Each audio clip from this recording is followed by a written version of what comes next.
Yeah, Rabbi, and thank everybody for coming. My name is Sholom Rubashkin, and I would like to share with you, it's a zchut to be standing over here and being able to share with you some story. I'd like to give over some lessons of, like the Rabbi was saying before, what does it mean go through the Sayon, the purpose of the Sayon, the Munah, B'tachon.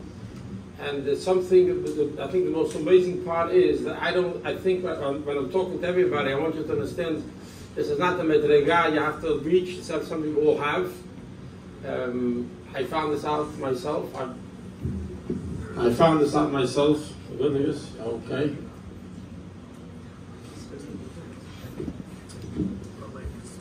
I'm an average guy. I grew up here in Borough Park, not too far from here. And then later my father was in the meat business all his life that I remember. He came from Russia, a chassid from Lubavitch, and he had a meat store in Borough Park, Rubashkin's Meat, Rabbi Rubashkin. And that's how I grew up. And then he started his business in Iowa. Iowa is the state of the United States of America. Iowa was somewhere in the middle over there, a lot of behemoth over there. The four-legged behemoth. A lot of behemoth here in New York also, but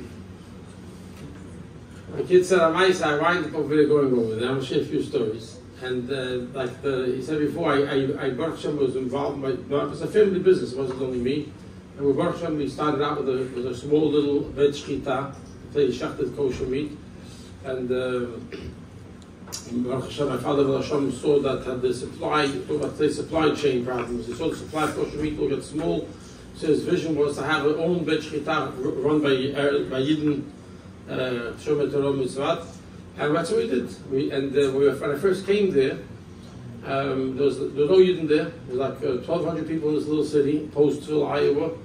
And little did we know that over the next 20 years, the business would turn into over almost 1,000 people working there. It was a big national business. We were a trucking business. We shipped in every single state. Giving to that car. We built a little community over there. To have the shoftim mashgichim over there, we needed to have a yeshiva, a shul, mikvot. It was a nice little spot, and then suddenly, and I felt good about myself. It was going good for life. Gashmiyut, Ruchniyut, it was good. I felt fulfilled. Sai in the big business, and Sai in the Ruchniyut was doing avodat Hashem. And then suddenly a raid came in 2008. The government made a raid. And tonight I'm not talking anything about the legal side of this thing. You have a Baruch Shabbat Zich to write a book. Some of you said you read the book. I wrote, but I want to focus on how what I would like to share with you tonight. Hopefully you can take some lessons. How a Yid, any one of us can go through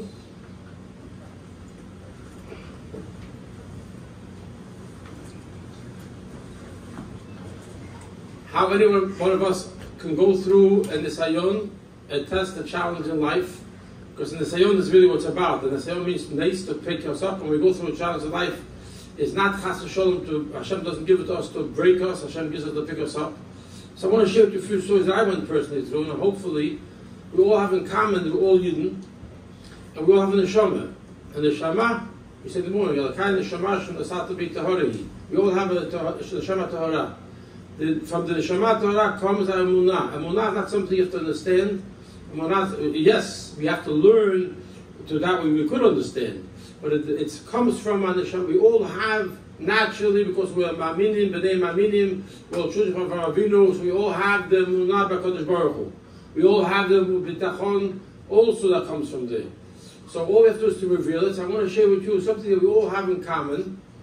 Some tests that I went through and how I was able to, Hashem gave me the chizuk to do this, and I'm hoping that you can take a lesson from it too.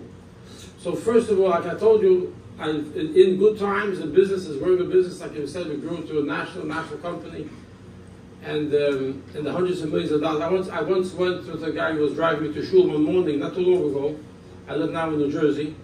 And my doctor pulls up with a Tesla, Tesla, right exactly where it's supposed to be, picks me up, he turns around to me and tells me, he asks me, tell me, how much were you worth before the raid? It says 6:50 in the morning, 10 to 7, a little too early for this type of conversation. how much were you worth before the raid? So I say to him, and I stopped a second, I didn't expect the question to be there. Anyways, so I said, actually, before the raid, I was priceless. Priceless. What priceless means? There's no value, no amount of money it could be put on how much I was worth. Because I have a neshama. And I'm close to HaKadosh Baruch Hu, I do a mitzvah, I'm connected to HaKadosh Baruch Hu. HaKadosh Baruch Hu has all the money in the world. So how much am I worth before the raid, after the raid, during the raid? Priceless. He doesn't like the answer. So I said to him, actually, before the raid, the company was worth $325 million. So he goes, wow.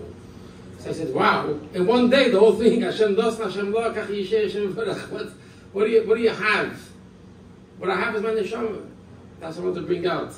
So one day, after Baruch Hashem involved with a big company like this, they made a raid, and boom, I found myself, it's a few months, in timeline, it took a little while, I found myself, they gave me charges, and I found myself in a very big legal fight, and I pled not guilty correctly, and then I had two trials. I was listening to two trials. I had a federal trial over there, if you can call it a trial, not if you call it a hangman trial, whatever, but it was a trial.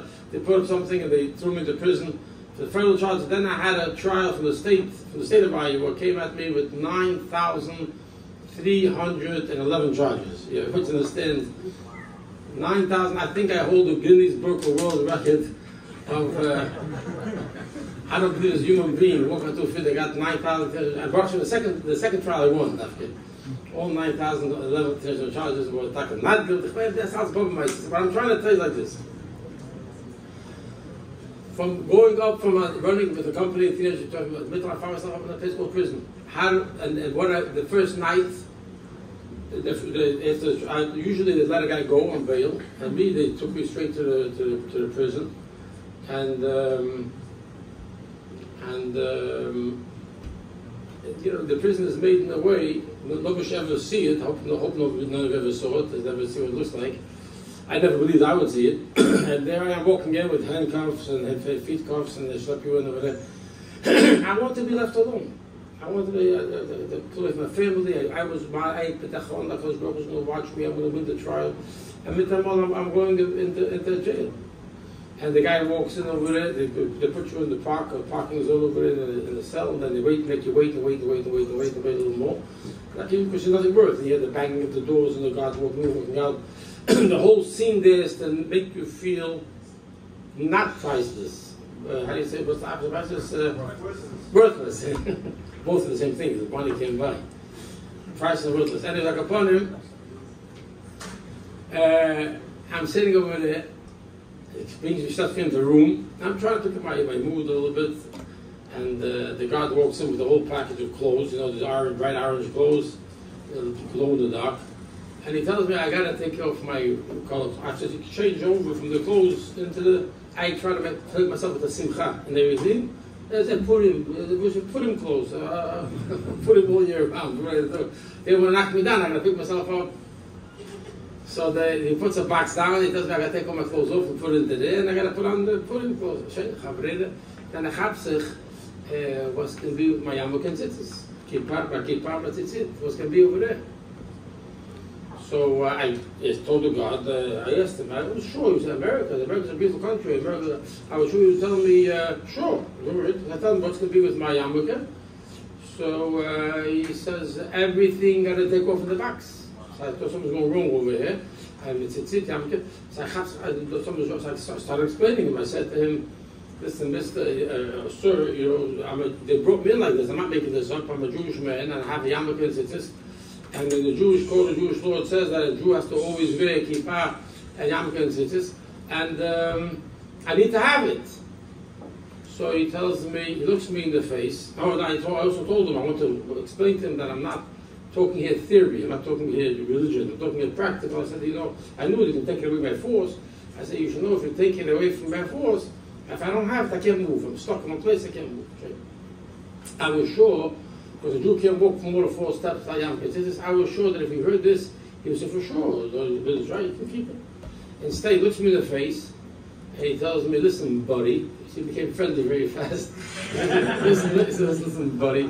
I know this word for word. Listen, buddy, a lot of things will change for you tonight. So he's threatening me, so to in a nice way. He says he's going to change me. I think I'm a Jew. I have by me important Yamakan Tzitzit, and he's going to change me. What happens to a Jew when he suddenly realizes that a guy wants to change him, take away his neshama? This is what it says. And so until that moment, I can tell you, I was a little down.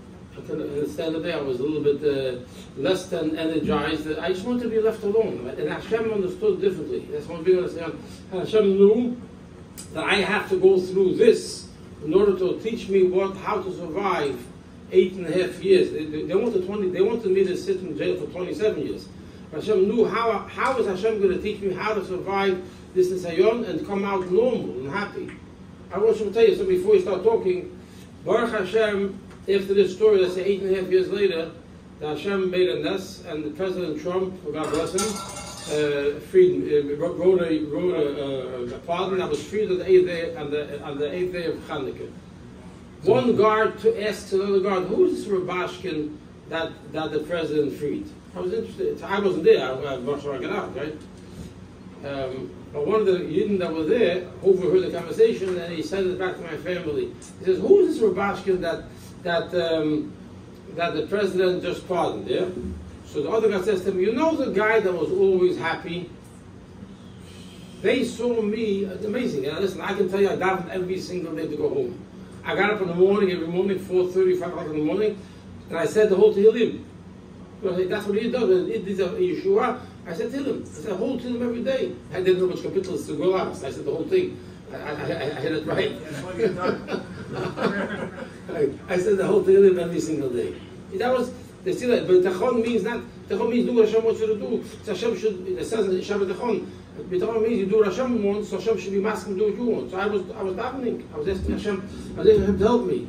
So, but what they see, they saw a Yid that was happy. Meaning, what was happy? The happy wasn't a silly emoji, clap, clap, clap, pum, pum, pum. It was a happiness that came from the neshama. In the happiness, I knew I was give over to it, that I was doing what Hashem wants me to do.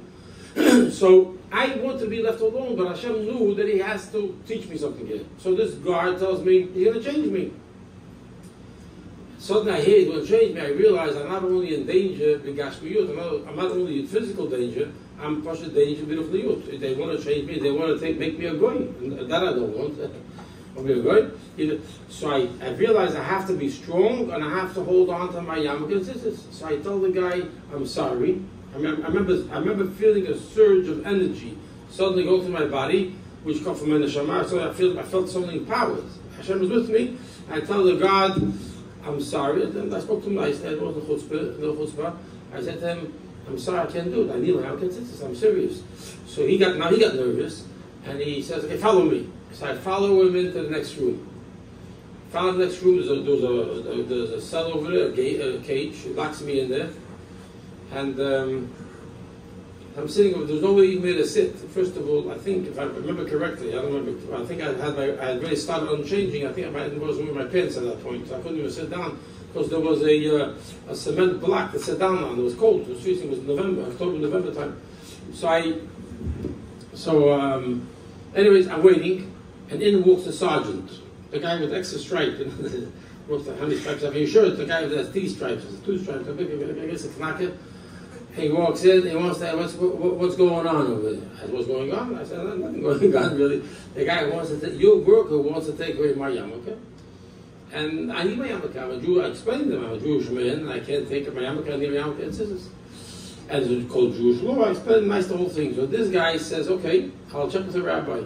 So I was happy because a rabbi, any rabbi, this was in a reform conservative country over there, maybe who's a rabbi, they're not the most orthodox rabbi, but every rabbi in America knows that the yarmulke and tzitzis is a religion, and America is a religious freedom. I really didn't feel, I thought, ought to come to Yoda. So I wait 15 minutes, he walks in, listen to this, he found that he emailed some rabbi, and the guy answers him back with an email. So he prints it out, he's reading it to me. He says to me, okay, the rabbi answered you, what did he say? I was sure I'm in here, it says you can keep it. Instead, he tells me, I thought I'd get a word of compassion from this guy. I'm sorry to hear you're in prison, they're a chaplain. I hear you should know you're in prison. I didn't know. Thank you for telling me. How would I have known? I said, no, Phil. You're in prison, and in prison, the guards are the boss. I realized something was going wrong. There's something going on. And the boss, so when they tell you, I think almost word for word, when they tell you take off your yarmulke and tzitzis, you have to listen to them. They're your boss, take it off, and because it says in the Gemara, he quotes me the Gemara. He tells me, it says the Gemara, dinar de machusa dinar. That's not going to learn a little bit also. I learned the Gemara also. I never learned you twist like that. So first of all, I was afraid this guard, the rabbi was supposed to be on my side. Now the rabbi's on his side, so I got a problem over here. So I asked the guard, you know what dinar de machusa dinar means? He says, no, I'm just reading it for the paper. So I'll tell you what it means. I got it because I myself had to put it together, because it says you have to listen to the law of the land. It's not a joke. It's not the law. And that time came out with this. I had to put it together. How did I put it together? And he either has. So I started telling him, you should know a Jew has two parts. He has a neshama and he has a guf. He has two things. And when it comes to gashmiyut and ruchniut, he says that you have a soul and I have a body. The body is physical things. I have to listen to you because, to stand for the count and to wear the clothes you want me to wear outside, to go the speed limit. I got to listen to the dinner, how much taxes to pay. I got to do dinner, everything and those things. When it comes to tefillin, kosher, yarmulke and tzitzis, it's in the thing of the neshama. Forget there, you have to help me get my yarmulke and tzitzis. You can't. And I told him a story. The Rebbe Rayatz in Russia, they threw him into prison, wanted to kill him. I'm giving a whole speech for 8 minutes, and he came out. He said that the neshama of a Jew never went into exile. Our neshama is not in exile. Only our guf is in exile. So when it comes to, so if you live with your neshama, you're not in prison. By the way, this whole speech I gave him was more for me than for him. I can't believe he understood a word that I was talking about. But at the end of the whole speech, he tells me, okay, I'm going to check it out again with the rabbi. But I realize it's a big win, because usually they give you a command, you got to do it, if not, they throw you into solitary confinement. He goes check again, he goes check it out again, and he comes back. The most amazing thing happened. You can't, I would never imagine this. Comes back and says, okay, the rabbi said you can keep one of them. All the yarmulke, all the scissors. Selection. So now I had a question, which would for a second I felt good. I won 50%. I'm doing good, right? Which one should I keep? So first I tried to explain to him. Listen, you see, the guy before he said nothing, now he said one. So you see, he doesn't know what he's talking about. I know what I'm talking about. I need both. And Bechal is made in the mixas. You know, you learned the surgery made in the mixas. Made the mixas chayv b'shur. You know that? Yeah. So anyways, he wasn't listening. He says to me, Rubashkin, if you don't listen to me, I'm going to throw you in the solitary confinement. You have one choice. I didn't know what to do, because my yarmulke was at night. At night. So for a second I thought at night, since it's not chayv b'tzitzis, I'll take it off, and I give a yarmulke. But then what do I do tomorrow morning, when it was chayv b'tzitzis? I said, Shema, drop the whole thing. I got to do a mitzvah. A mitzvah is a connection to HaKadosh Baruch Hu. I got to be connected. I'm going for both. I tell him, so I need both. So now he gets angry at me, and he says to me, I'm warning you, if you don't take it off, I'm going to throw you in solitary confinement. That's not on the job. So I said, I can't, I need both. So he leaves. I'm thinking to myself, what's he going to do? I'm not walking without, he walks in with 5 big guys. It was a little funny because they were dressed like for war, with a helmet, each they walked in with a bat, they were wearing body armor. I mean, literally. 5 against 1. I had my handcuffs on. This was the fight. So I started laughing. I said, guys, there's no fight over here. All I need is yarmulke and tzitzis. They walked into the cell. They told me, take it off. I said, I can't take it off. I can't take it off. So they took it off. They had me handcuffs. They took my yarmulke and tzitzis. And they told me, get up and walk. I said, I told you before, I can't walk because I'm stuck. I need a back. I need some l'chaim over here. L'chaim? No, it's an empty cup. I need some.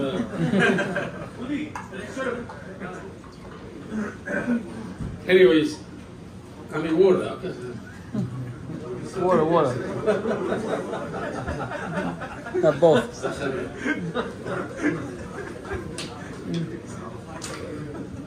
Maybe l'chaim. I'm gonna do a little here. Now he wants worried.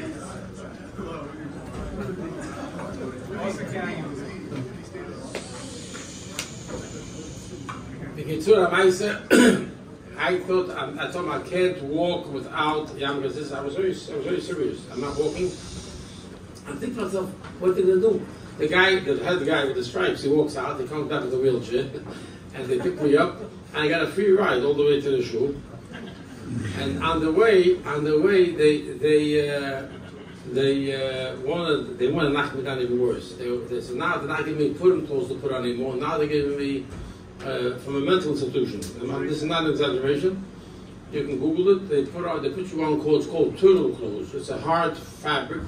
Like I'm a crazy guy and I'm going to kill myself. They put me on like a gown that's like a garbage can with two Velcros that doesn't work on each side. No Yanka, no tzitzis. They throw me into this housing confinement. That it was darker than dark. So looking back, before I get to the Sayom, before the third challenge, looking back, I just learned two things along the way. I learned, first of all, that I'm a neshama tahora, and I don't give that up. I'm not working. Second thing I learned is that physically I can be in a place called prison, but my neshama is not in prison. And you should know, this kept me going all years. I always said, if you read the book, you'll see, I always said, I never referred to myself as I am in prison. It's very important because I had to have the right mind set, and I thought to myself, I'm not in prison, my goof is in prison, my neshama is not in prison. How do I know? That's what it says in the Torah. And here comes the point of the whole thing. They threw me into a dark cell down in the dungeon, in the basement, a little mamish like in the pictures, a little window, a little light coming in. Around me there was a cement slab, there was actually a big, like I call it a mitas dome. There was actually a slab of cement with two bolts in the front and two bolts in the back. They tied people down, for sure. They didn't do me, but that's what it was. And here I am, and the Yitzhahara comes to me and says, hey, Shamatchi, you see, you're fighting for your kippah tzitzit, where are you? You should have given it up, you would have been outside. What are you making stories for? And I was trying to get my together. Now I want to tell you a story that got me going. All the way in the beginning, maybe the second year that I helped my father, I lived then in Minneapolis. And the plant my father opened is in Postville, Iowa. So it was a 3-hour drive by car from Minneapolis to Postville. I did this almost every single day, back and forth, back and forth, back and forth. When I was young, was energetic, I did everything I had to do. Erev Yom Kippur, the second year, I had to get back home, and it was late. And I realized if I drive home, I'll get home before Shkia, but it will be a little bit late. I want to be home for the Sudah properly. I asked one of the workers there, how do I get back faster? He says, actually, there's a farmer next door that has a plane, and one of these planes, it takes off on the grass. You don't have to know the runway, no security. You go there, knock on his door, he'll fly. I spoke to him, he'll fly you. I lived 5 minutes from the airport. Givaldik, so it took a 3-hour trip and made it in an hour and a half. I go to the guy's house, knock on his door, the farmer comes out, goes over to his garage, he picks up his garage door, pulls out this little plane. It was really fun. For a city boy like me, it was really cool. And he tells me, sit down inside the plane. I sat down, and I'm the co-pilot. He sat in the pilot seat, and a few minutes later, boom, boom, boom, on the grass, and we're flying. You know, so I'm a curious guy. I like to learn. I'm in a situation I'm going to waste time. I'm sitting with a pilot. I'm trying to figure how do pilots fly planes? How do they know to get from point A to point B? Besides ways, they have ways. In those days, no ways. And no signs. You know, Minneapolis over here, LA over here. How do you know how to go? So I started nudging this poor guy, and I started asking him questions. And he tells me this, tells me that. And on his dashboard, you had this little gauge, a lesson for life. This gauge was like a bubble, not flat, but a bubble. Inside the bubble was a small plane, a model plane. If you can picture it, a little model plane, and was flying. The picture in front of the plane was the sky on top and the ground on the bottom, the horizon. And I noticed that when the plane was flying, as he's climbing higher, this little plane in the bubble is pointing up. And when he's flying down, he's going lower, the plane is pointing down towards the ground. So I asked I say, Keith, his name is Keith, I remember still today. Keith, what's this gauge tell you? He tells me, oh, this gauge, very, very important gauge. So I ask, oh, now I'm in hips, I have to get nicer. So I ask him, what does it tell you? He tells me, this gauge tells me if I'm flying up or if I'm flying down. So I started laughing.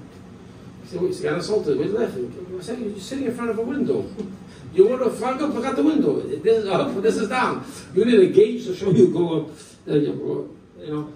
I never saw, when I was 8.5 years in the place called prison, they came out with the iPhones, really big. I never saw an iPhone really. So when I got out, everybody was busy with iPhones, you know. So I was at my brother's house, it was Erev Yom Tov, Erev Shavuos, much this time of the year. I walk outside, it starts raining. So I run back inside.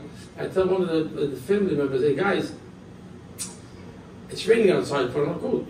So the guy, one of the family members, pulls out an iPhone. He starts looking, it's raining. It wasn't supposed to rain. He starts checking at the iPhone if it's raining. So I say, hey guy, don't look at your iPhone, look at the window. It's raining. What are you checking your iPhone for? It was an amazing concept. He's checking to find if it's raining. It wasn't supposed to rain. I said, is it raining now or not? Look at the window, you see it's raining. Look at, get real. Anyways, so I tell him this, look at the window. And I learned, it's amazing that Baal Shem Tov says that from everything you see and hear, you get a lesson in life. He says to me, Rubashkin, now you're flying in good weather.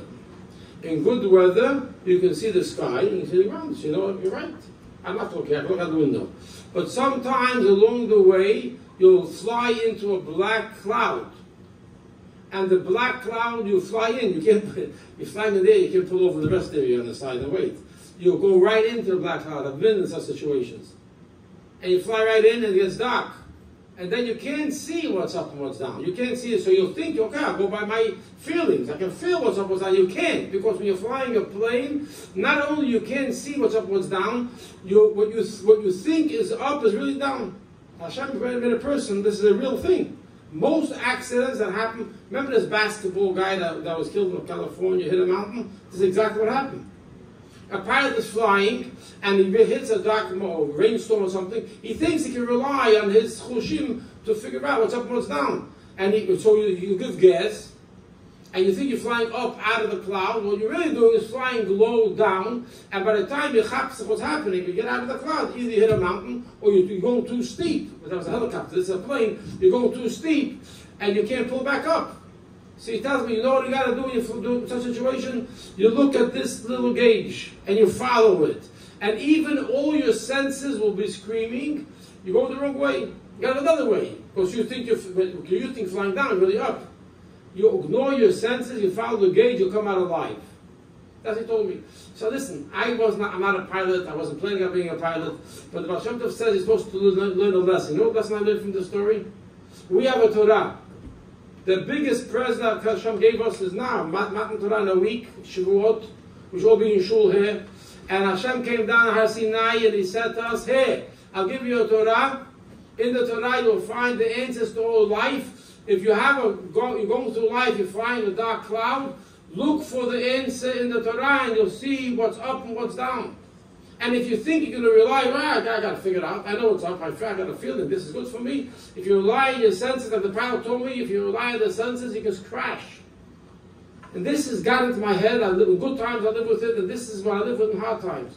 It says, and what's the difference between Munah B'tachon? So here I was in this little Celtic confinement. I was a dark cloud. I can tell you guys, it was dark. It was dark. I didn't want to cry because I cried plenty also, but that moment I was just trying to figure what's going on. It looked like, hey, I wanted to win the trial, and they threw me into jail. I wanted to be home, I'm separated. I want to be, at least leave me alone. Hey, I'm thrown into solitary. The only way out of here is giving up my yarmulke and tzitzis. What's going on? It almost felt like Hashem is telling me, I don't want you. That's the worst pain you can have. The worst pain you have when you go through the tzara, you think Hashem is not listening to you to feel odd. You think, why is Hashem not listening to me? And then it hit me, it's not true, because I got to look in the Torah to find out what's really going on. In the Torah it says, Hashem loves every one of us like a father loves a son, a child. And Hashem listens to our tefillos. So if that's the case, why we go through trouble? The Rabbi was saying it before. Sometimes Hashem will give us in the sayon because He wants us to get stronger. He wants us to prove that our neshama can see the truth of the world even in a dark cloud. and to have a munah that everything is from Hashem, to maintain our Yiddishkeit even in difficult times. And then when we do that, and with a betachon, with a trust Hashem will save me, keep doing that, then Hashem, you'll see suddenly all the problems vanish. So I realized, this took a few hours, I realized, you know what I got to do here? Everything tells me I got to forget about it, I don't leave it alone. I got to forget, I got to show Hashem that I love Him to the point that even when things don't make sense, I still am going to wear my kippah. I still wear tzitzit. And I'm not leaving here without my kippah and tzitzit. I made a Kabbalah, I made a chlota that no matter what, I'm not changing. I'm staying same yid. And I davened ma'ariv. They gave me a sheet, I covered my head with the sheet, I davened ma'ariv them by prayer, as much as I can remember. And I told Hashem, I don't know what's going on, but I am not walking without my kippah and tzitzit. I'm going to remain the same yid that I am. And this will happen. Nobody had to intercede for me. Nobody. In the morning, about 6 o'clock in the morning, I would imagine, the little window opens up in the cell. There's a door, a very heavy door, and they have a window. And the guy looks inside. There's the guy, and I can see from him. He's got brown glasses. He looks different than the average officer in the prison. And he was actually a psychiatrist. He sent a psychiatrist to find out if I'm normal or not. And he was giving me a test. He had a clipboard. He asked me a bunch of questions, and the questions are if I'm going to pass or not. The good news is I passed. I'm normal, but he figured out that I'm not crazy. He wanted to find out. The day before he said that I'm a crazy guy, I don't want to walk without my yarmulke, I don't want to walk. And the prayer, he gives me a test, and somebody looks at me, 1 sheet, 2 sheets, and then he looks at me and says, hey, I remember, then he goes, hey, what are you doing here? You don't belong here. I started laughing. I said, of course I don't belong here. They was how I'm crazy. I'm not crazy. I'm a Jewish man. I need my yarmulke and tzitzis. I can't walk without it. To give me back my yarmulke and tzitzis, I can walk. He got me. You know, the good part of it is he left and I got it back. And the bad part is I could have finished the test. I would have gotten 100. I could have gotten a certificate. I could put on my wall that I'm normal. So in the middle of the test, he left. Everything was simcha, right? He left. In the middle, he left. He didn't finish. And 20 minutes later, the door was up, 2 guards came in, and I got back my yarmulke and tzitzis. So what did I learn from that night? Why am I telling you the story again? This story is not, I'm trying to say this is not a personal story in the sense, these are the things I learned. And I want to share with you, not by way of learning from a book, from experience. We are Yidden. We're all Yidden Achein, we're all brothers because we have a neshama from one father. That neshama never changes. We have to know that that's who we are. And if somebody tries to change us, we have the energy not to want to change. We have to remember that this is very important. In a day of psychology, and everybody tries to find ways to pick ourselves up over all the trouble. Listen to this. Our physical existence is in galut, but not on the neshama. Meaning, if I'm in a problem, I want to pick myself up out of the problem. What do I focus on? I focus on the part of me that's not in galut, not in the problem. The neshama is not intertwined. All the daily struggles we have, all the interactions we have are trying to drag us down. That all comes from physical things. If we can stop a second and decide for ourselves, I want to live a life of a yid, who I am, the neshama. I want to do a mitzvah. I want to stay away from avera. So what am I doing? I'm living with a part of myself that's not in the trouble. And that's the way I can resolve and heal myself. People are going through trauma. People are going through difficult times. But you have to remember the difficulties are only a part of us which is related to our physical existence. There's a part of us that's not involved in the whole thing. That's on the neshama. So when we live with Torah, we put on tefillin every day. We put on tefillin every day. We wear tzitzit, we come to shul, we learn. That generates and activates the neshama that's not part of all the problem. And that's where we can find the menuchat hanefesh, we can find the strength we need to overcome all the tzarot without all the other stuff. And that's what I did, Baruch Hashem. Baruch Hashem, this is what I learned the first night in prison. I learned these lessons. Then finally, as I'm going through the tzarot, and I'm in a dark, impossible place, and the Yetzer Hara is coming to me telling me, you see, God is rejecting you. I knew it's a lie, because God, Hashem doesn't reject us. Hashem gives us a test to pick us up. And if I have to tell you something. I have a cousin, God bless him, and all older than me. He's come visit me in jail many times, many years. And I used to tell him the stories that are going on, and how I was able to overcome this problem and that problem, and how it made me happy. And one time he tells me, hey, Shalom Rubashkin, Stop being so good. I look at him, he's a religious man. Why would he stop being so good? I said, why should I stop being so good? He says, because if Hashem sees you handling the problem so good, He'll keep you here for 27 years. You hear this? A cousin. One of his enemies, right now, he's a good guy. He said, you have to get up in the morning and lay in bed flat on your back. You can't move. You're stuck. I can't take it. And stop doing anything. And then Hashem will see. He can't keep you everything up. Right? That's the Yetzer Hara. It's the other way around. If you look at the Nisayon, the reason why we go through a difficulty, Hashem wants the other way. Hashem wants us to show that our neshama is so great, so light, so beautiful, that the darkness of the Yetzer Hara can't penetrate the truth of the neshama. The darkness of the world can't penetrate the truth of the Torah. That when it says Hashem is everywhere, even in prison He's there. You know, I tried very hard not to say to myself, oh yeah, I'm a good Jew, but I'll be a good Jew when I get out of here. But when I'm in prison, what am I going to do? Over there, I got to act like the boys. You know what kind of boys there was over there? Murderers, killers. I got to tell you a story. There was a guy over there, an older man, and Baruch Hashem, I never did that. I tried to. It was never a hard word, but I tried not to say to myself, here I'm different. I try to be the same Yid. And when Hashem saw I'm the same Yid, that's when He sent me my Yeshua and got me out of there first. I finished my job. Let me put it like this. Hashem saw, instead of saying I can't take it, I said I'm going to do it. I'm going to do it right. I'm going to be the Yid I am. And Hashem said, okay, you did your job, get out of here. And He freed me. There was the prison, of course they wanted me to be there for 27 years. The prison, they put me in a very high security prison. High security prison means they lock you into a little room. The little room is like 6 foot wide, 8 foot long. If you can imagine, these tables are 6 foot wide, and 8 foot long is that much wider. And they put 2 people in there. And the guy you were with, not necessarily somebody you really like. They put another guy there. And there's a little table there with a toilet and a window. And lock you in that night from 9:30 to 7 in the morning, and you're stuck. You can't call anybody, can't talk to nobody. And then when they do open the door, there's a building, and then it's called a controlled movement facility. They only let you out a few hours a day at 5-minute moves. It's a very, very, very secure place because the murder is there, because the very violent people there. And I'm a very dangerous guy also, so they put me there too. So the amazing thing is, I remember going into this situation, I thought to myself, so how am I going to handle this? How does a Jewish boy from Brooklyn handle a Azar Matzav here? So I thought I can become part of the boys, play cards with them, play basketball with them, or I can decide I'll be a Yid. And I have to, you know something? I'm going to be who I am. Emunah means I believe that Hashem is with me all the time. So I always talk about Hashem was always with me. How did I know Hashem was always with me, you'll ask? Yeah? How do you know? Very simple. How do you know? How did I know Hashem was always with me? Okay, what's one reason? Another reason is because I was always with Him.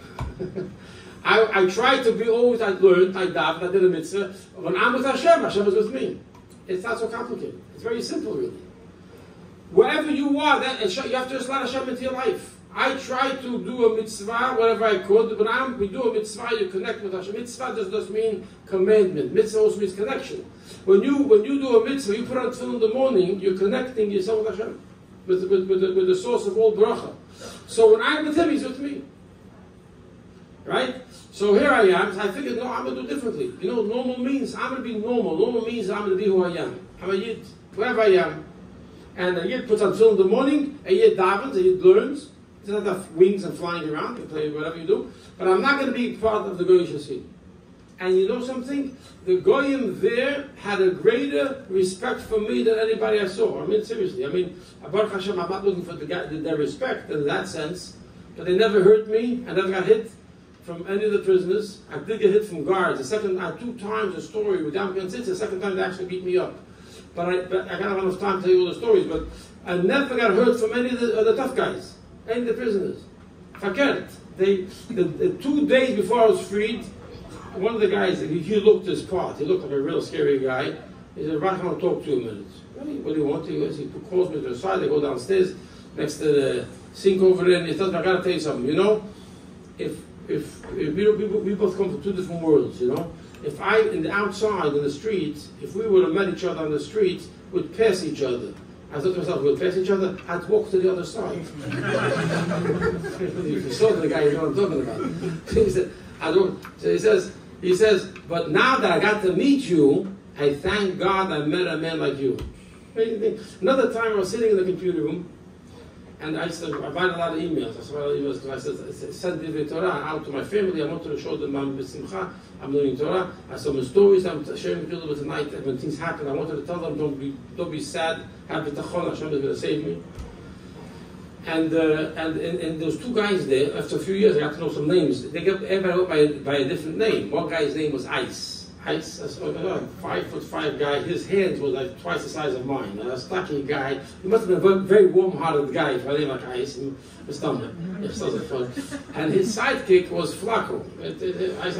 And they both sit down on the side, and I'm sitting. I'm typing a Torah from the parasha to my family, and they sit down on the side. They open the email, and they start a conversation. It was not sniut. It was a real conversation, like somebody just started the sewer going over here.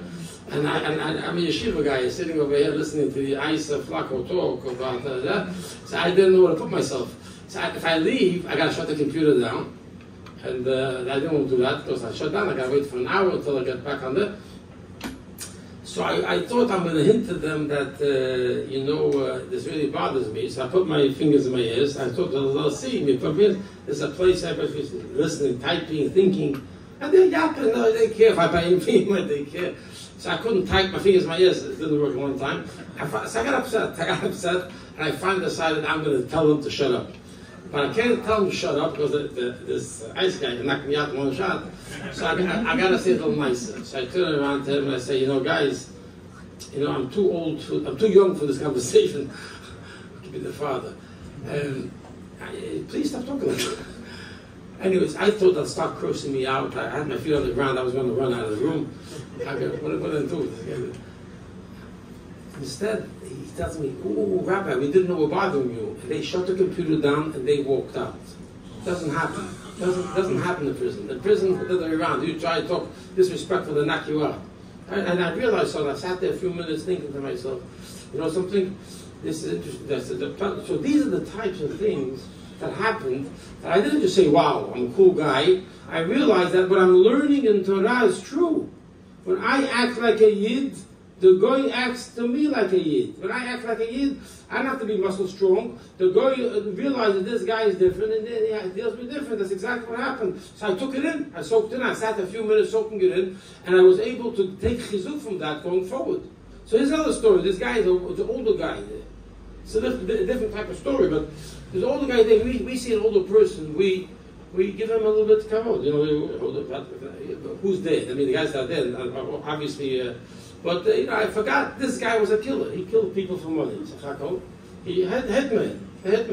But he didn't walk on a sign, "Hi, my name is the hitman," that type of thing. So I didn't know. I said, "Hello, Rabbi, pray for me." I pray for you. Okay, no problem. And then I find out that he's come every night and ask me because over there the poverty is big. So these guys get cut off from society. They have no money. So he'd come over and ask me for some cookies maybe to eat, or he's hungry, or some stamps he needed. He'd come over and I'd give it to him. I'd give it to him. Then I found out who the guy really is. What am I going to do? They're all the same guys. So I didn't really pay attention to that. And here's a story. So after months and months of this type of relationship, I'm giving him a favor for a long time. He comes. One day I'm sitting in the room and I'm typing an email.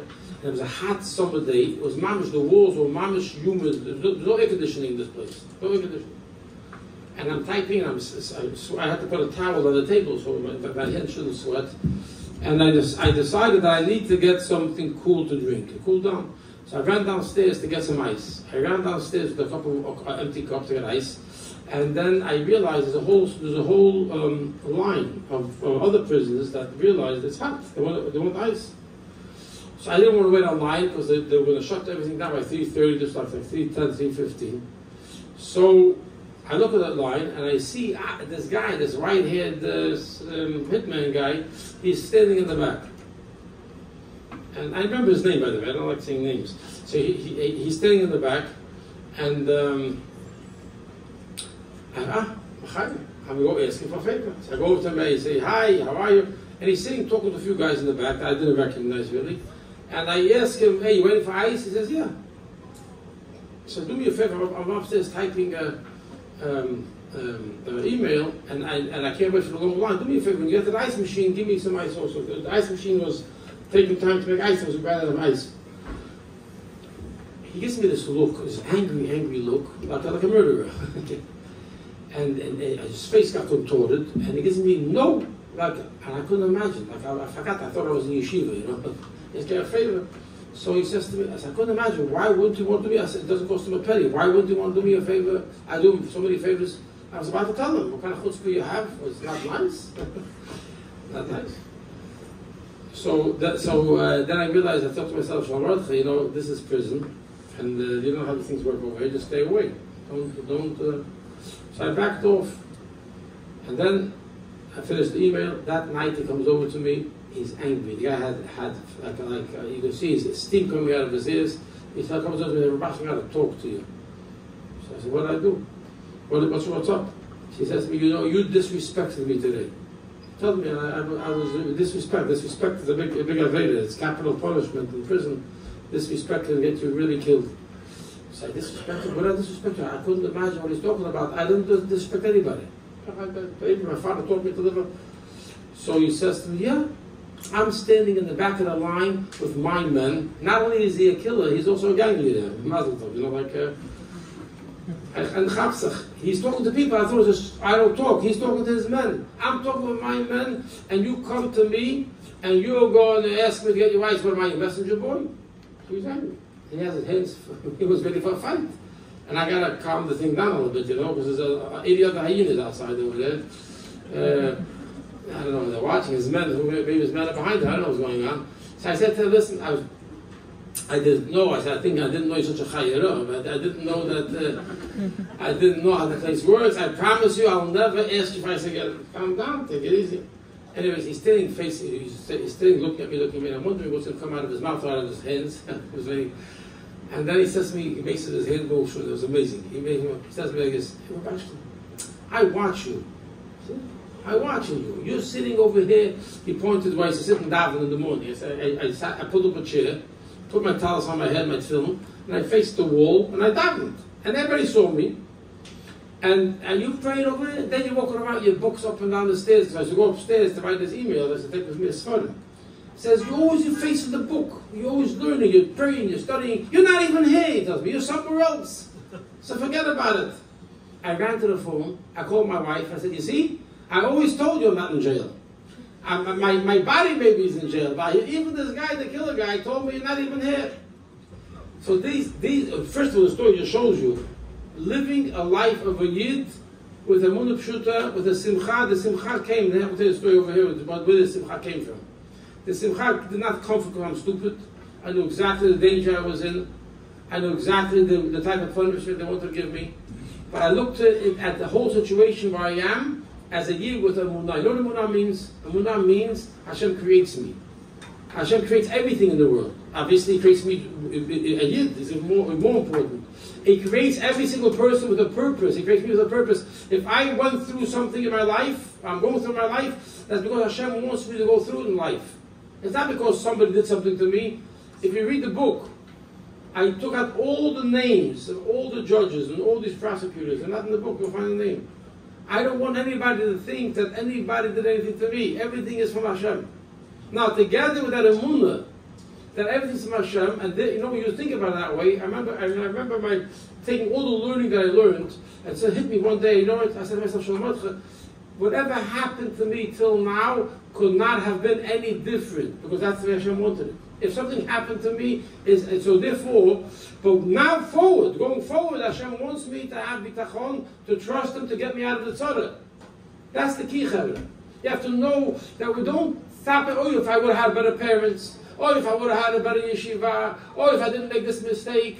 Wherever I am right now is exactly where Hashem wants me to be. The question is what I do with it now going forward. Now I can do tshuva.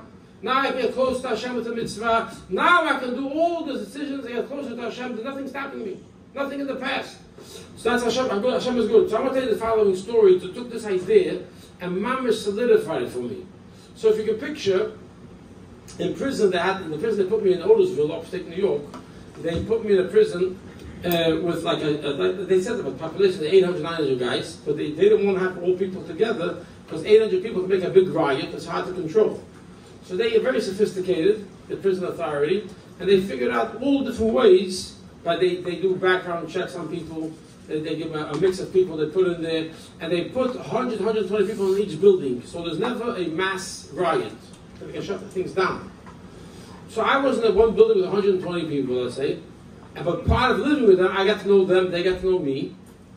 And one of the things of the day that we could see what's happened to everybody was by the mail. Every single day the guard would walk with a sack of mail. And in the mail was, everybody there is waiting for a piece of mail. From a friend, from a family member, maybe from the lawyer. Everybody's waiting for some word from the outside world being cut off. The amazing thing is, for me, Baruch Hashem, and I saw Hashem was with me also, is that many Yidden were davening for me. Many Yidden were very involved in my case. And many Yidden were saying Tehillim and davening and even doing mitzvot for me. And they wrote me letters about it. I got letters from men, from children. Some women wrote me how they're lighting the candles before Shabbat and have me in mind that I should take chizuk from that. So not only were the Yidden doing things for me that were really meaningful, they actually told me about it, wrote me letters. So I used to get letters from all different communities. It's interesting how I always worked for Achdut, all the communities, when I built my community in Postville. And here Hashem was paying me back. All communities were writing me letters, how they're davening for me, do mitzvot for me. And I got a lot of chizuk from it, but I used to get letters every day. 5, 10, sometimes 20. Some days 30, 40 pieces of letters would come flying in. Now all the goyim, all the non-Jewish prisoners that were there saw this. I was very uncomfortable because here I am. I can watch many of these guys, these murderers, not getting much mail. They killed the guy. I was writing a letter.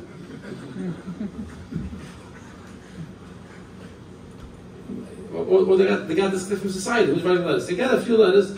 Some guys got magazines and newspapers, but the real mail from people, not many people got. And they see this Jew boy came, and he's getting letters every day, 5, 10, 20. I want to say to God, do I have mail today? He says, every day that enters the Y, you get mail. Monday, Tuesday, Wednesday, Friday. It's funny. And I realized that they're catching on, And then, but in prison, everything's backwards. Being popular in prison is not a good thing. Not a good thing. You have to be low-key. And I didn't like this popularity. In fact, one Mexican guy tells me, who are you? He's been in prison, a career criminal. I've never seen something like this. The guy getting mail from me. And one day, that happens. I got that day, let's say 8, 9 letters, 7, 8, whatever. It was a slower day. And I'm walking away from after the mail finishes, and I'm walking away. And a guy says, hey, Rubashkin, I got to talk to you. Everybody, my nickname is I was Rabbi, that was my nickname, but Rubashkin, Rabbi, I got to talk to you. I stopped, there was a white boy, maybe a head taller than me, and he says, I got to ask you a question. He was Einstein's second cousin. A genius. He had a question. He says, hey, tell me, why are you taking away all our mail? He was really a forward thinker because he's a mathematician, and he figured out that there's 100 pieces of mail there, and 100 people, everybody should get 1 piece of mail, right? That's only right in today's society, right? If you have 100 pieces of mail in a bag, everybody should get 1, right? I have 1 chazan should take 5. So he had a time and he asked me, why am I taking away all our mail? Now, what really got me into the whole question was the word "our" bothered me more because I wasn't sure if he's talking as a singular guy or for the gangs. And the gangs are very dangerous. That's not a joke. I mean, I saw people they take a combination. That's a very easy way. They kill people there or break their face. They take a combination lock, they put it into a sack. Yeah, compared, yeah, and then they swing it. You got a mamish weapon. I saw 3, 4, 5 people got their faces smashed in the time I was there. The guy next door to me had an armed robber. He got his face smashed there one day. He had a bad talk with somebody, smashed his face in. So they took him to the hospital. Another Jewish guy got his face smashed in, not as bad. So this is a very dangerous place. The word "our" bothered me more than anything else. So I thought to myself, I gotta talk to this moron. But then I realized if I don't answer the guy, he'll think he's right also. genius. So I got into it with him. And the Abish to push me in here. I want to tell you something. Listen to the lessons you can learn in your own life. I got into it with him. I said, well, how do you figure I'm taking away your mail? Look, I showed him Mr. Guard in the brown shirt. Here, look, you see all my letters says Sholom Rubashkin, prison number 10752, whatever the number was. Boom, boom. It's not yours, it's mine. I didn't take anything away. And he's still standing there. I got into it. So I tell him, you know something? I believe every single day I get up in the morning and I trust my God to bring me home. It's true. I told him. I believe tomorrow I won't even be here. So what do you think? Tomorrow you'll get more mail in the bag if I'm not here? No, if I'm not here, there'll be less mail in the bag. Duh, you know? So you won't get more. I'm not taking anything away from you. And he's still standing there. So Friday I hit him the home run. I hit the home run. I thought, listen, I got a good idea. I say to him, listen, I can borrow a cup. I didn't do money also. He says, listen, even if you got the mail, right, you couldn't even read it. I pulled out a letter that was written in Yiddish, in Hebrew, and I opened it up, and I said, here, if you got my mail, you couldn't even read it. I wanted to distance him away from my mail. Of course you couldn't read it. I don't have to read English either, but but Yiddish, I was quite confident that Yiddish he wouldn't be able to read. So I showed him that letter. He looks at it, and of course he can read it. I say, you see, it says over here, it says, to Sholom Rubashkin. That's me, not you. We're praying for you, for me. I don't know if it happened like that, but something like that. I told him, this is me, not you. I don't do that. Anyways, finally he moves on. I realized this is a dangerous situation I'm in. I'm in a room here with a bunch of, this is the first few years, there was no Yidden in this place, maybe 5, 6 guys. And even then, they were spread out, different buildings. So here, I'm between these people and the tenures. So I went over to the officer and I told him, listen, this is kind of a dangerous game over here.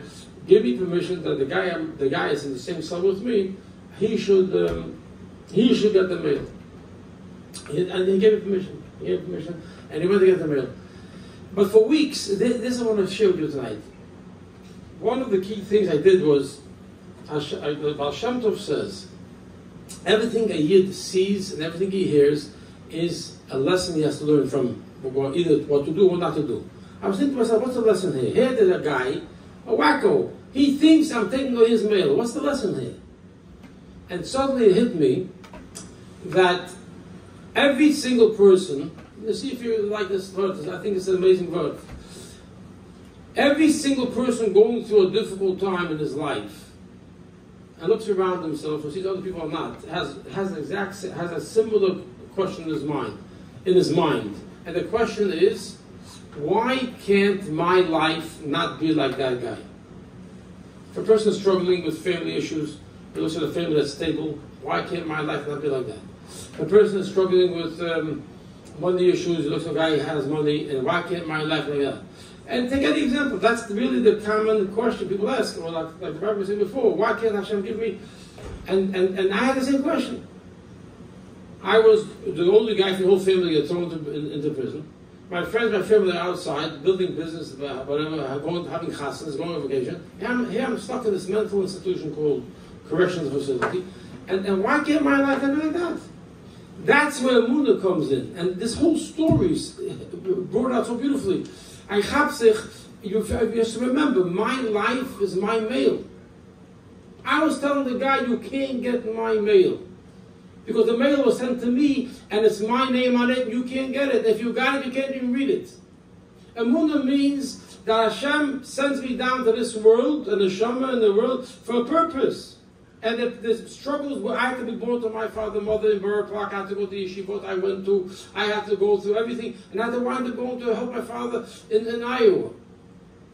Right? That's my life. It couldn't have been different. And then I had to wind up in a place called prison. Why? Because Hashem wants me to prove that even in a difficult situation like that, I shouldn't become depressed. I shouldn't get lost. I should not believe Chas Hashem, my life could have been different. I believe in HaKadosh Baruch Hu. He creates me. He creates me for a purpose. So right now I have a struggle. The Yetzer Hara is trying to tell me, okay, not going good, I'm not putting out film today. Easy. Prison, no tefillin. No. Prison, tefillin. Prison, tzitzit. Prison, yarmulke. Nothing changes. I'm going to show Hashem that my love to Him, my connection to Him is beyond anything. You know what happens then? When I show Hashem that I go beyond my limitations to do what Hashem wants, Hashem changes the world for me also. And that's exactly what happened. So the lesson I learned, my life is my meal. That's a munah. Munah means I'm not born by accident. I couldn't have been born to anybody else. I couldn't have been born to any situation. My talents that I have is exactly those talents that Hashem wants me to have to fulfill my purpose. I should never think I could be somewhere else where I am not. And that gave me a lot of chizuk, because after this, for example, I remember many days I used to stand, look around the situation I'm in, and think to myself, how could I go further? There's such a difficult between the goyim and the Shabbat and Yom Tov. It was a hell. You know, and then I reminded myself, it's my mail. So what is my mail? Hashem sends the chizuk in the mail too. Hashem will never give me a test which He doesn't give me chizuk to overcome it. If I know Hashem is sent the same way people are writing me letters, Sholom Rubashkin was davening for you, mechazik you, and Hashem is also mechazik me. Hashem tells me, I'm giving you the soil, I'm asking you to go through it, go through it, and when you do it, I'll be happy. And that's the happiness I was talking about. When you know, when I knew that Hashem is giving me the nesayon, and when I'm doing the nesayon in my little way, I'm not making no big things, I'm doing my little thing, I'm putting on tefillin, I'm giving tzedakah, I'm helping another fellow Jew, I'm not getting depressed, I'm doing everything with simcha, Hashem is happy with me, that was my simcha. That was my simcha. I don't have to be like somebody I'm not. Hashem created me, my male, who I am, my talents. I can't be like somebody I'm not. So if Hashem wants me to be in prison, as long as I'm there, I got to do what Hashem wants, and that Hashem what I can do, asking to get me out, I shouldn't have to go through the pain anymore. And He did that. So this gave me a lot of chizuk. Munah means once something happened, if it happened already, it couldn't have been any different. You know, that's why you could be mochel somebody. If somebody hurts you, somebody does something bad to you, and you get angry at the guy, how can you do this to me? Right?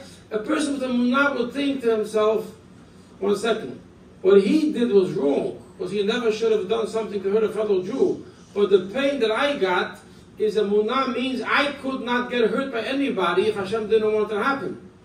So if I'm upset with the pain that I have to get closer to Hashem, I have to do tshuva. I did tshuva. You have to look at what can I get better. I looked what I can get better. But everything b'simcha, knowing that I'm doing it for Hashem, and then Hashem gives you everything you're asking for. So this was the chizuk I got from this story of the mail. It was an amazing chizuk, because it always put me back in perspective that I'm living my life not by chance. It means that everything is happening from Hashem. My talents, my abilities, I don't want to be like anybody else. I want to be like myself.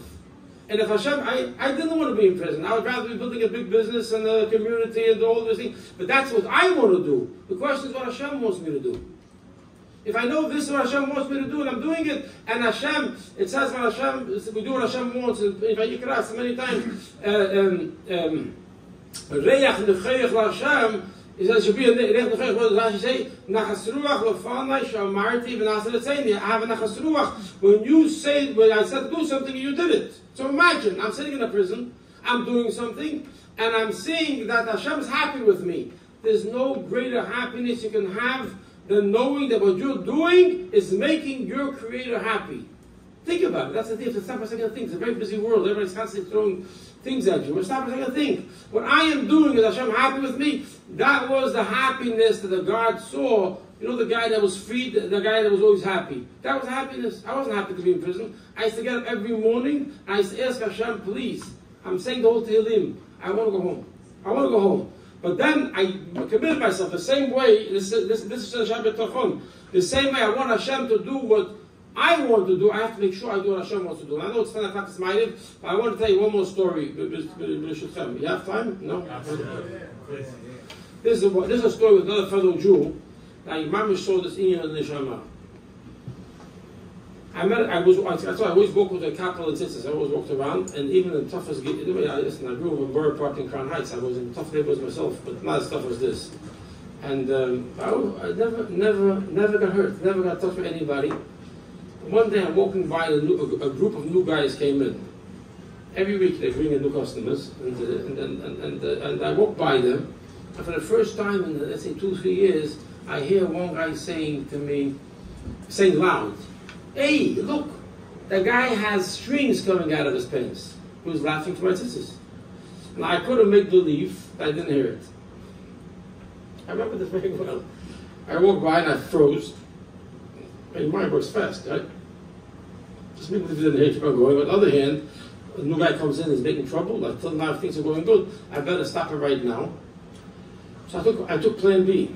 I turned around with a tefillah HaKadosh Baruch Hu. I say to him, a white guy, a little taller than me, I say, "Hey, what's your problem?" I was afraid to give me a punch. What's your problem? So I went to show him, laughing at this. So the most amazing thing happened. He tells me, no, I wasn't making fun of you. I know what they are. I was shocked. Come on. That's tzitzis, right? Tzitzis. It didn't say it like a goy. He said, "Hey, tzitzis." Or tzitzit. I don't know. He said, "Mamish like a." I thought, "You Jewish?" He said, "Yeah, a Jewish guy. A Jewish guy." I think his name is Rosenberg. Maybe he's here. I don't know. I say this too many times. He goes by the name Ghost. He's a wild guy. He told me he lived in Florida. I told him to the side. He told me he lived in Florida. He went to Talmud Torah, and he was a little chayah. He went into the streets, he got involved with gangs, and he became a leader of a Mexican gang. No less. This guy, Rosenberg, Ghost, and now he's been in a high. There's one level higher than I was. I was like right to the top. He was a level higher, and he now goes into the. He's in jail for the last 11 years. And I can tell you something, there's how tough for me, it's even tougher, because with the metal checks, with a stronger oversight, it make you crazy. Talk about, people that got a little taste of this by Corona. What these lock-ins, what it means you can't go out. This is something very small compared to what happens in the prison. And all the mental problems they hear about people happening. Imagine what happens in prison. So this guy now has 1 more year left to his sentence. They brought him down 1 level to let him acclimate. This is the bluff of everything. Get used to it to a low level. So now I got to know Mr. Ghost. So I got to put on film with him now. I'm a paralegal. So I looked him around for the open door. And within a few days he asked, he needed something. I did for him. I said, "You want to put on film?" And I started putting on film. I started living with him. I started, "Yeah, what you guys are doing right here? There's a guy over here." I'm doing exactly that. I was living with him. I did the mitzvah with him. Why am I telling the story? There's an amazing part of the story. You remember, see the payach of a Yiddish neshama, and when you talk to the neshama. 6 months go by. This guy was nothing. He wasn't rehabilitated. He was as wild as can be. This guy already made 2 knives. He had already secret pocket in his pants. This guy was no pushover. I'll tell you that much.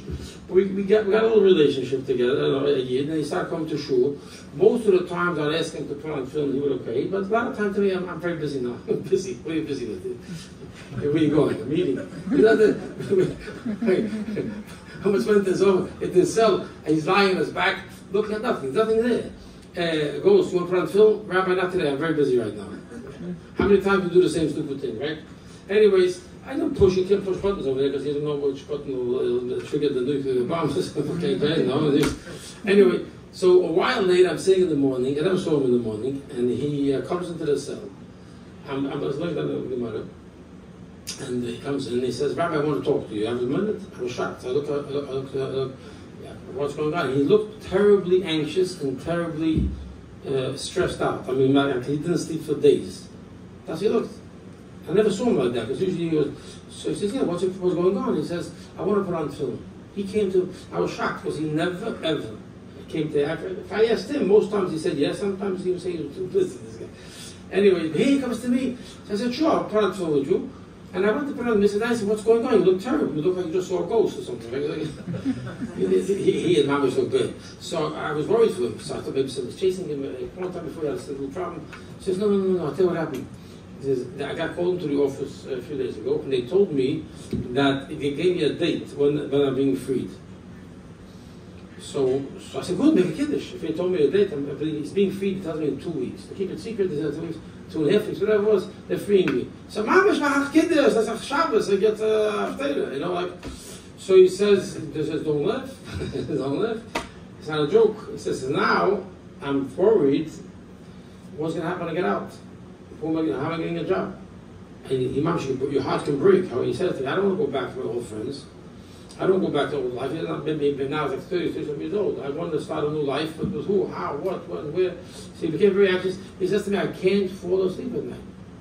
I fall asleep, 5 minutes later, I'm up. You're talking to, I'm listening to this from a guy, if you saw him, you think he's the toughest guy that can be in this prison. I mean, I'm not exaggerating. And he's opening his heart to me. So he says, I wanted to calm down. I wanted to find some peace of soul, so I came to put on film. And that's the story I want to tell you. That's what the Yid is. We all have an neshama, whether he does know or he doesn't know. Whether he does know or doesn't know, we all have an neshama. Obviously, over the months that he has put on film, and learning, he has to sit and learn a little with him also, if he had time for me. And getting connected to Torah, getting connected to a mitzvah. And whether he knew it or not, there's a certain calmness that happens in the neshama that he couldn't put his finger on. I was doing some Habrengen, and I heard a tremendous motion from the Rebbe. A baby, listen to this, a baby is born, a baby has to eat. Who tells the baby about food? How does the baby learn to eat from a bottle that has to eat food?